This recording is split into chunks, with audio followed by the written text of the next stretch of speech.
Le DAF Fresh Morning, c'est 104.5 tonnes de bonne humeur. Tous les matins sur Urban FM.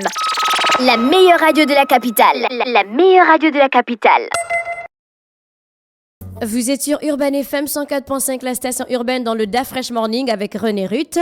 On va retrouver Jean-Paul pour l'histoire comme chaque jeudi. Jean-Paul, bonjour. Bonjour. Comment tu vas? Ça va. On va combien d'années en arrière aujourd'hui? On va très très loin en arrière. Nous sommes en 2025. Oui. C'est quel petit calcul que tu fais tout de suite là? Oui. On repart 141 ans en arrière. 141 en arrière pour parler. En fait, je n'ai pas fait ce calcul-là d'abord en préparant ma chronique. On part 141 ans en arrière. On va parler d'une histoire, d'une page sombre de la colonisation en Afrique, puisque l'on va parler déjà d'un État qui s'appelle aujourd'hui la Namibie. Tu vois la Namibie? Voilà, c'est un État qui est situé en Afrique australe sur la zone côtière, notamment du côté de l'océan Indien. Et puis, c'est un État qui était l'une des rares colonies allemandes sur le territoire africain, parce qu'il faut savoir que l'Allemagne avait comme colonie donc l'actuelle Namibie, avait le Togo et avait le Sud Cameroun. Le Sud Cameroun et une partie du Nord Gabon. D'accord? Oui, le Wellington, notamment le Wellington et le Cameroun. Non, tout le Cameroun et le nord du Gabon. Tout le Cameroun et le nord du Gabon. Et le Wellington, oui, c'était des colonies allemandes. L'Allemagne va les perdre à la suite de la défaite lors de la Première Guerre mondiale en 1918. Et donc, la France va récupérer la moitié sud du Cameroun et la partie nord du Gabon et le Togo, alors que l'Angleterre va récupérer, pas l'Angleterre, disons... l'Angleterre, oui, va récupérer la Namibie. Après, c'est l'Afrique du Sud qui va récupérer cette colonie-là jusqu'à ce que le pays devienne indépendant, je crois, en 1990, si ma mémoire est bonne. Et la Namibie a été le pays à connaître le premier génocide sur son sol de l'histoire. Parce que souvent, quand on parle de génocide en Afrique, on parle à juste titre du Rwanda, parce que c'est le génocide qui est le plus connu, qui a été le plus médiatisé. Mais avant ça, il y a eu un génocide qui a eu lieu bien avant, notamment à partir de la révolte du 12 janvier du 12 janvier 1904. Le génocide en lui-même s'est produit le 11 août 1904, donc 6 mois en arrière. Mais avant de parler du génocide en lui-même, je vais parler du 12 avril 1884. Pourquoi? Parce que c'est en 1884 qu'il y a eu la conférence de Berlin. Et tout le monde se rappelle la triste histoire de la conférence de Berlin. C'est la conférence au cours de laquelle toutes les puissances occidentales se sont réunies pour se partager le continent africain comme on se partage un bout de gâteau. Et donc, le 24 avril 1884, donc, il y a 141 ans jour pour jour, le gouvernement allemand, qui était dirigé par le chancelier Otto von Bismarck, c'est l'un des plus célèbres chanceliers de l'histoire, avait donc pris officiellement possession du territoire qu'on appelait encore le sud-ouest africain, mais il deviendra Namibie lorsqu'il sera indépendant. Alors, donc, il faut savoir que les colons allemands donc, vont ici, les colons allemands y étaient déjà installés. On voit arriver à partir de cette période-là les premiers qui viennent s'installer, parce qu'il faut savoir que l'une des raisons de la colonisation, c'était que les pays européens avaient besoin de territoire pour deux raisons. Un, parce qu'ils avaient besoin de matières premières, et deux, ils avaient aussi besoin de débouchés pour leurs produits. Et donc, le surplus de la production qui ne pouvait pas être consommé dans leur territoire pouvait l'être dans les territoires qui étaient sous leur domination. Et donc, l'Allemagne, comme la France, comme l'Angleterre, comme la Belgique, va se lancer aussi à la conquête de territoires à travers le monde. Et donc l'Afrique était le terrain idéal justement pour conquérir ces nouveaux espaces-là. Et donc l'Allemagne va, le 24 avril 1884, prendre possession de ce territoire. Et les Allemands vont y fonder une capitale qui s'appelle Windhoek et qui a gardé toujours le même nom aujourd'hui. Et les Allemands les colons allemands qui sont surtout dans le domaine de l'agriculture vont y développer de vastes plantations en employant justement les indigènes, donc les tribus locales, à travailler de force dans ces plantations-là, parce que ce n'étaient pas des ouvriers. Et donc, ils vont non seulement s'accaparer des terres d'abord, ils vont s'accaparer des terres de ces populations, ils vont ensuite les prendre pour les obliger à travailler de force dans les plantations et ils vont même voler le bétail pour certaines des tribus qui avaient du bétail et aussi ils vont même parfois même voler certaines de leurs femmes. C'est la raison pour laquelle on a une très forte. C'est en Namibie où il y avait les Herero. Les Herero, on va parler justement du génocide des Herero là. Donc on a une très forte communauté métissée en Namibie actuelle, issue justement de ce mélange-là entre les colons allemands et les tribus autochtones africaines. Et évidemment, c'est dans ce contexte-là que véritablement des tensions vont naître à la fois entre les tribus autochtones et les colons allemands. Et le premier élément qui va se produire, c'est que donc, le 12 janvier 1904, les Herero vont se révolter contre les colons allemands dont ils refusent l'occupation du territoire. Et à partir de là, ils vont lancer une attaque contre des colons. 123 Allemands seront massacrés en 3 jours dans des conditions particulièrement horribles. Et donc l'Allemagne, qui était donc la puissance et qui veut affirmer sa domination sur ce territoire, ne va pas laisser ce crime impuni. Et donc l'Allemagne va faire venir 6 mois plus tard de Berlin, va faire venir d'Allemagne 3500 soldats. Et ces 3500 soldats-là vont être justement avoir pour mission de réprimer cette révolte-là. Et donc, ces 3500 soldats qui étaient sous les ordres du général-major Lothar von Trotha va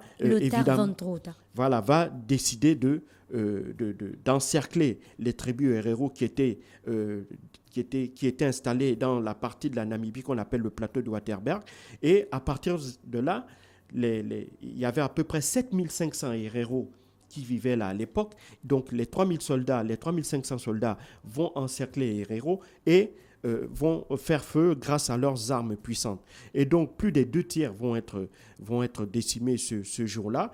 Les quelques survivants vont être chassés de la plaine du Waterberg avec leur bétail vers le désert du Kalahari. Je rappelle que pour ceux qui ne le savent peut-être pas, on a 2 grandes zones désertiques en Afrique. On a le désert du Sahara au nord et le désert du Kalahari au sud. Et c'est un désert particulièrement terrible. Et ces Herero qui vont être chassés de là vont être chassés avec aucune possibilité de revenir dans le pays. Et il faut savoir que non seulement le 11 août, il y a eu ce massacre des Herero, le 2 octobre, les survivants vont être chassés de la Namibie, et la même année, le 11 décembre même, le chancelier allemand Bülow, qui avait remplacé Bismarck, va ordonner ensuite d'enfermer les quelques Herero qui ne s'étaient pas échappés et qui n'avaient pas décidé de quitter la Namibie. Ils vont enfermer les quelques Herero survivants dans des camps de travail forcés et les quelques terres dans la foulée qui restaient encore aux mains des derniers indigènes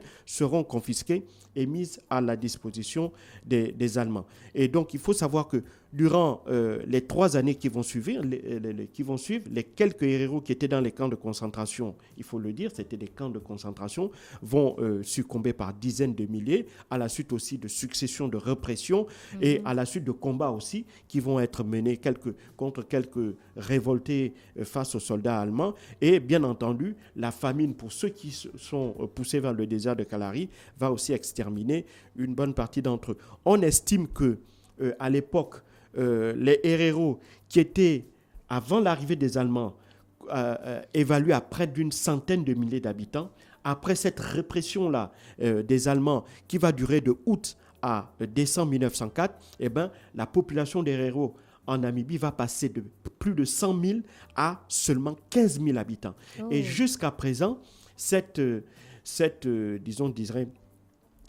destruction démographique des Herero a un impact sur la population aujourd'hui namibienne. Parce qu'il faut savoir qu'avant l'arrivée des Allemands, les Herero constituaient parmi les tribus les plus importantes démographiquement de la Namibie. Parce que vous avez 2 types de populations en Namibie. On avait ce qu'on appelle les aborigènes, c'était des populations qui étaient des nomades, qui vivaient de chasse et de cueillette et qui, comme ça, changeaient de site au fur et à mesure de l'année. Et puis, ce sont des populations aborigènes. Et puis, on avait des populations bantoues, dont les Herero et les Ovemba.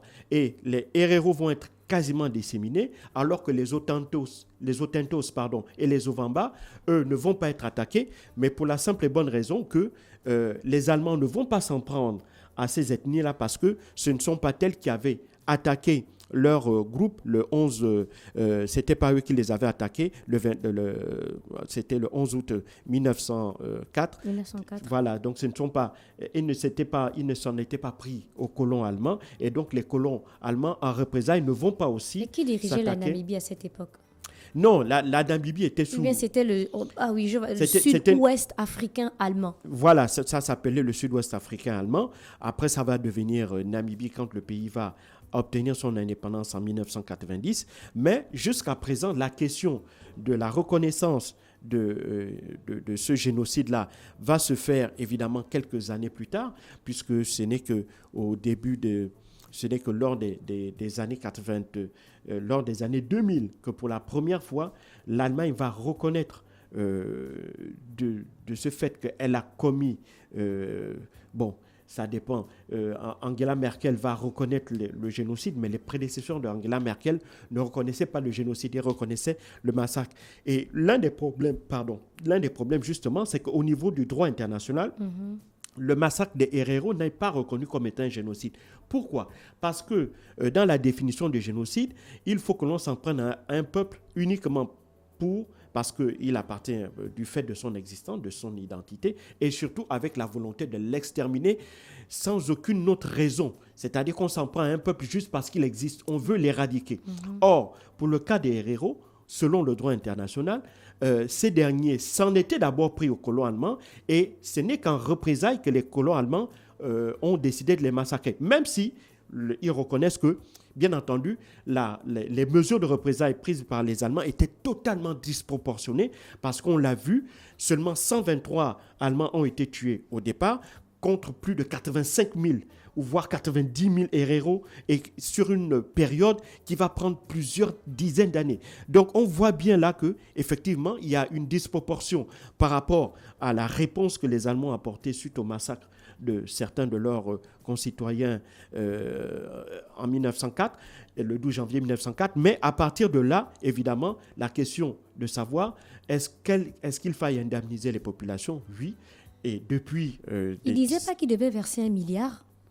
Le problème, c'est que l'Allemagne avait accepté de verser entre 1 et 3 milliards d'euros, chose que les Herero, disons les représentants des Herero et le gouvernement de Namibie ont toujours refusé.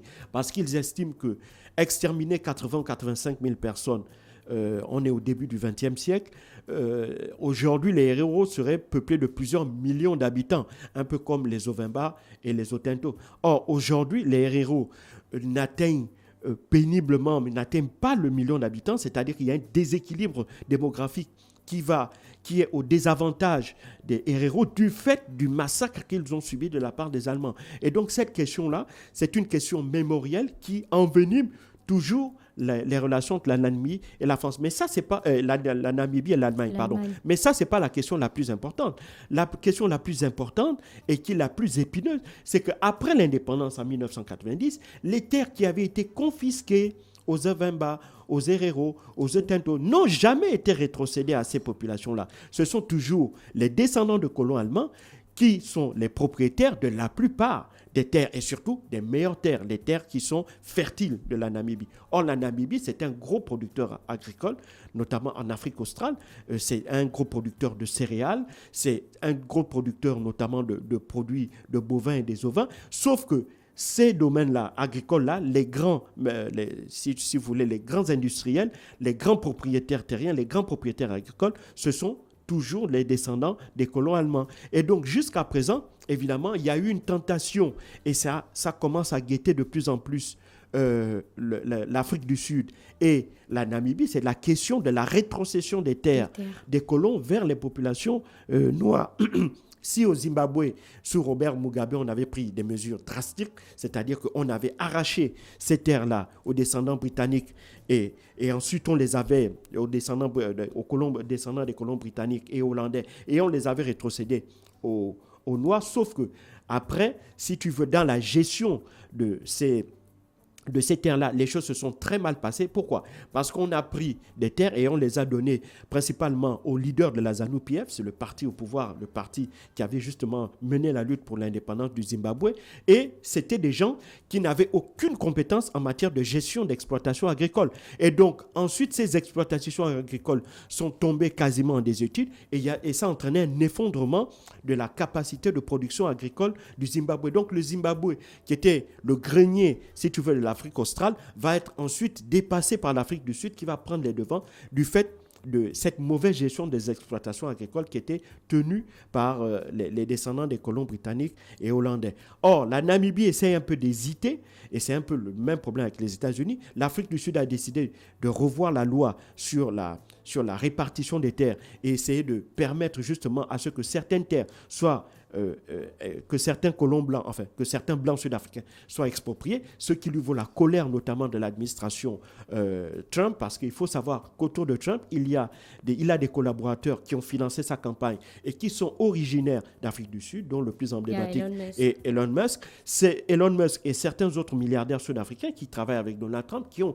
la double nationalité, qui ont la nationalité américaine aussi, œuvrent aux côtés de Donald Trump pour que celui-ci empêche que l'Afrique du Sud passe le pas en essayant de répartir de nouveau les terres, en expropriant les descendants des colons blancs qui continuent d'être les propriétaires de plus de 80% des terres arables sud-africaines. Donc, on voit que cette question de la terre continue à diviser aussi bien en Afrique du Sud qu'en Namibie et que malheureusement, l'arrivée, donc le fait que l'Allemagne ait décidé il y a 141 ans, le 24 avril 1884, de s'approprier les terres de la Namibie est un jour sombre à la fois pour ce pays, mais surtout pour la tribu des Herero.